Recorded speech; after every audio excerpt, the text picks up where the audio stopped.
Hello dear learners, PG is here and welcomes to PG point. So आज हम लोग discuss करेंगे जो आपका CSJMU B.Ed सेकेंड सेमेस्टर का सिलेबस है पर्यावरण का, वो यानी कि ये आपका कौन सा पेपर रहने वाला है बताइए। तो देखिए पेपर 1, 2, 3, 4 सारा जितना भी आपका सब्जेक्ट कॉम्बिनेशन था सब मैंने इसकी एक प्लेलिस्ट मिल जाएगी आपको सेकेंड सेमेस्टर की, वहाँ पर आप चेकआउट कर सकते हैं।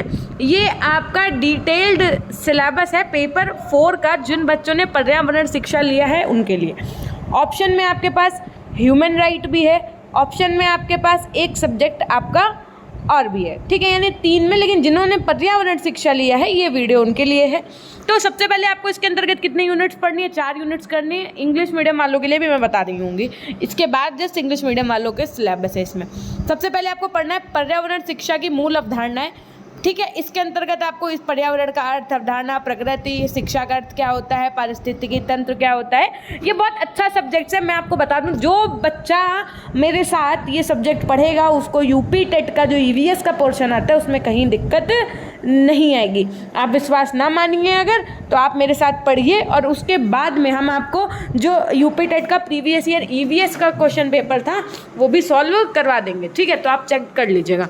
फिर देखिए यूनिट 2 में आपको क्या पढ़ना है? पर्यावरण के संदर्भ में विकास को समझना, वर्षा जल, है ना, संचयन। और उसके बाद में क्या पढ़ना है आपको?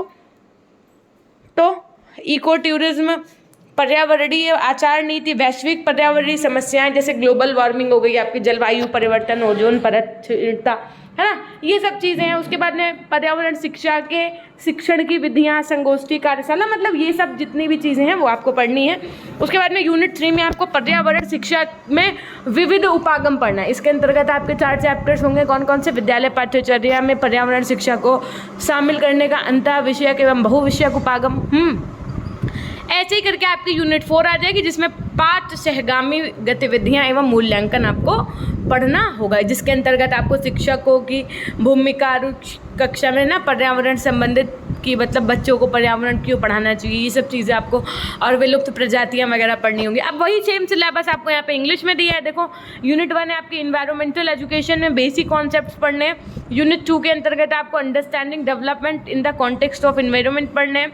यूनिट 3 में आपको various approach in environmental education पढ़ना है।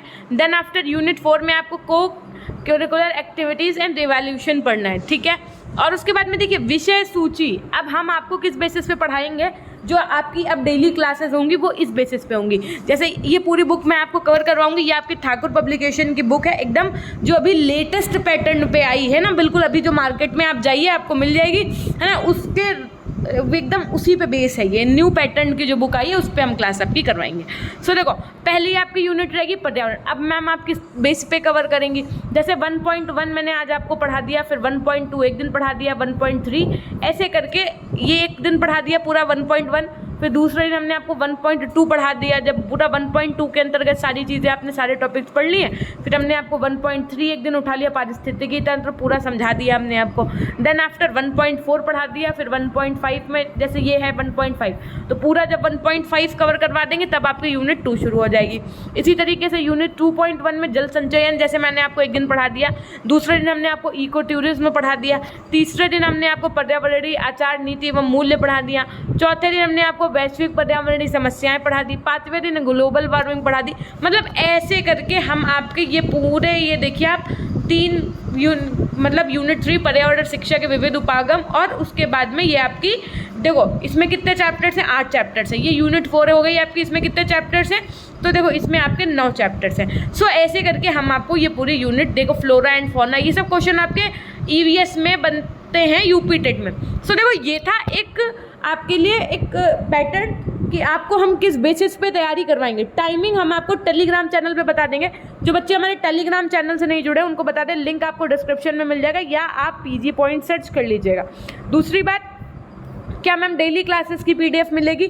हमने कहा हाँ डेली क्लासेस की आपको PDF मिलेगी, लेकिन कहाँ मिलेगी?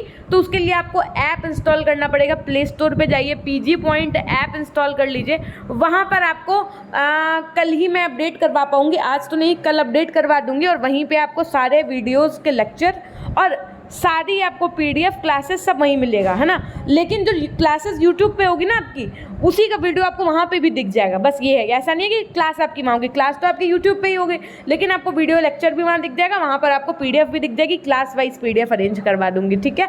ओके, सो आज से ही शुरू करने का प्रयास है हमारा। तब तक के लिए आप एक बार ये वीडियो देख लीजिए, अपना सिलेबस समझ लीजिए। टारगेट है 1 मंथ, यानी कि जो आपका जैसे ही मई खत्म हो जाएगा, हम आपका ये लगभग सिलेबस कवर अप करवा चुके होंगे। ये अपना टारगेट है, ठीक। सो अगर आपको ये सिलेबस का भी चाहिए ना आपको, तो आपको वहीं पे मिलेगा ऐप पे, ठीक है।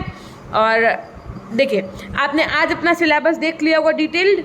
अब हम आपसे मिलते हैं आज शाम को क्लास के साथ में, ठीक है। तब तक के लिए अपना ध्यान रखिएगा। अगर आप अभी तक टेलीग्राम चैनल से नहीं जुड़े तो लिंक सारे आपको डिस्क्रिप्शन बॉक्स में गिवन है, फटाफट से जुड़ जाइए। एप्लीकेशन डाउनलोड कर लीजिए, वहाँ पर आपको बहुत सी चीज़ें देने वाली हूँ मैं, चाहे नोट्स हो आपके, चाहे आपके डेली PDF हो, या जो भी, ठीक है।